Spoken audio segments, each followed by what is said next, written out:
totoong tanggol. Sigurado ka ba siya na ngayon? Sigurado ako, Papa. Kinumpirma sa akin, ni Marites, na siya nga yun. Anak ko nga siya. Nasa si tanggol, bakit di mo siya sinama? Hindi ko siya pinilit, Papa. Binigyan ko siya ng pagkakataon. Makapag-isip-isip. Bakit pa?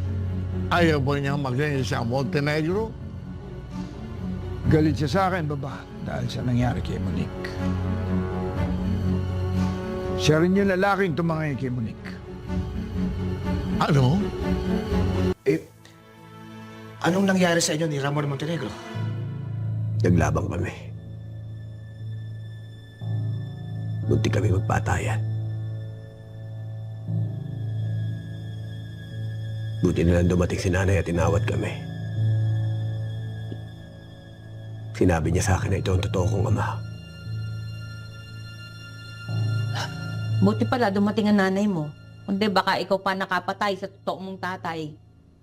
Ang ibig sabihin lang din yan, tanggol. Mas gaganda ang takbo ng buhay mo. At mas may linaw na ang tunay mong pagkatao. May dahilan kung bakit nangyari sa inyo yan.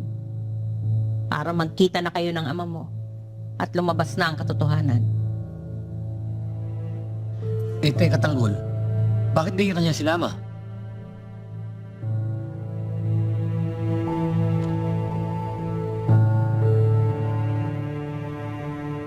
Pinipilit niya ako sama kanina.